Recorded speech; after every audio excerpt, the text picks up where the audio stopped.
a safiyar wannan rana ta litinin inda ɗalibai da dama a jihar Kano ke komawa makarantunsu, sai dai mun tattauna da wata ɗaliba yar aji biyu a makarantar firamare wacce ta bayyana mana yadda aka da ita gida a bisa rashin sanya takunkumin hanci.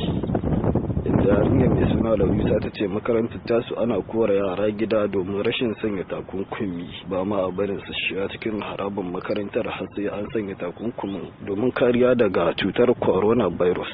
Larisa Muhammad Ya'u. Haka aka ce mu je gida mu ɗauko face mask abin takunkumi sai mun sa za mu koma. Yanzu in dai muka je haka za a ce mu zauna a bakin kofa kuma sai mun wanke hannunmu da sabulu an gwada mu za mu shiga aji. To da zaki je makaranta ko kin yi addu'a? Bismillahi tawakkaltu ala Allah wala haula wala quwwata illa billah. A gida ne aka ce ki ko ke ce kai karan kanki? Nayi. Sai da kuma a wannan lokaci a wasu makarantun ana raba takunkumin ne kyauta tare da ruwan wanke hannu da kuma sabulun wanke hannu mai suna hand sanitizer, kamar da yace idan ya gane mana a wata makaranta Mujahideen Primary School da ke unguwar Sharaɗa. Ba abin da mu ce sai godiya da gwamnati ta mana adalci muka dawo makaranta. Yanzu abin da mu saka da sai dai godiya. Gaskiya mun tarar da makaranta ta yi kyau, an sa mana tsari mai kyau, mun ji daɗi tsarin da aka samu. Kamar wani tsari ne? Tsari ne wanda yanda ba wanda zai takura da wani. Sunana Zulaihat Awwal Ali, ina makarantar Mujahideen Special Primary. Ina godiya da wannan kumawa makaranta da aka yi. Mun ji daɗin wannan tsare-tsaren da aka fito da shi daga makaranta. Ya Allah ka sa ya ɗore a haka. Ya kuka komo makaranta, ya kuka tarar da makaranta a lokacin da aka yi? Mun tarar da ita lafiya, ban samu dangar da komai ba. Ya batun kamar wanke hannu da kun shigo makaranta, kowa yana wankewa ne ko kuma akwai waɗanda ba sa wankewa cikin cewa? Ana wankewa, kowa yana wankewa, har an ba mu mun wanke. Mun sa face mask an raba mana kowa. Wakiliyar shugaban makarantar Mujahideen Primary School da ke unguwar Sharaɗa ta bayyana mana irin tagomashi da gwamnatin Kano ta yi musu a yayin da suke koma makaranta a wannan lokaci, musamman a wannan lokaci da ake gudanar da mamako ruwan sama, ciyayi suke shigowa cikin makaranta, wani sa'in ma har sa hana ɗalibai shiga makaranta tare da sauraye da kuma kunami, wani sa'in ma a samu cizai. Sai da a wannan lokaci gwamnatin Kano tun kafin a koma makaranta an yayyanke ciyayi tare kuma da feshin maganin kariya daga kwayoyin cututtuka daban-daban. Kamar dai yacce shugaban makarantar Mujahideen Primary School ta bayyana azanta wasu da wakilin jaridar Nagartacciya a wannan safiya. Karkashin jagorancin gwamnan mu kuma ya kawo mana kayayyaki na kariya saboda wannan COVID-19. A misali an kawo mana hand sanitizer da face mask. Yaranmu kowa a waje an aje shi tare da manya-manyan bokatai an zuba da hand wash.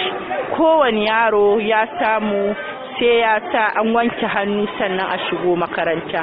Mun gode ma gwamnati da wannan muhimmiyar taimako da ta kaga an taimaki 'ya'yan talaka kowa da kowa.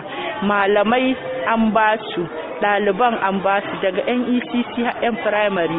Sannan kuma kaga hadda abin gwajin temperature din nan sai an haska a gani, kuma kaga bisa kudiran ubangiji duk wanda aka haska dai an samu ba wani matsala.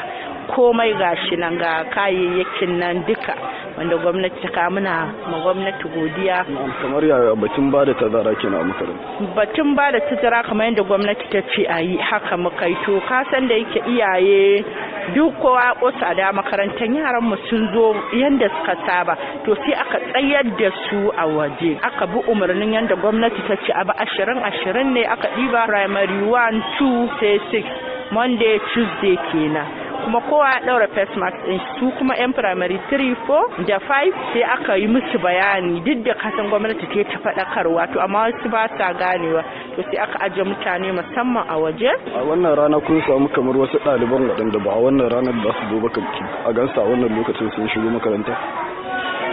A'a, ɗaliban mu dai da suka zo sun zo ma da yawa ne, ka gane?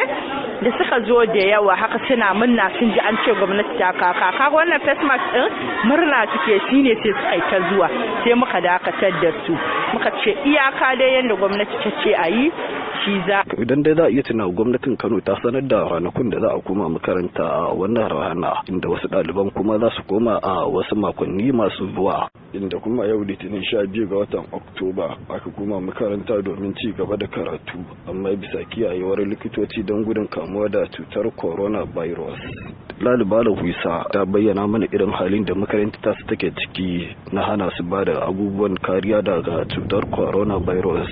Sai dai abin tambaya dama, shin gwamnatin Kano bata ba da isasshen kayayyaki ba domin kariya da cutar coronavirus a lokacin da ake komawa makaranta a wannan rana? Ku ci gaba da bibiyar mu domin jin mu da rahoto na musamman a nan gaba, tare da jin mu da masu ruwa da tsaki akan rarraba waɗannan kayan kariya da cutar coronavirus a makarantu da ke nan cikin ƙwaryar birnin Kano, domin jin mu da inda aka kwana akan waɗannan batu.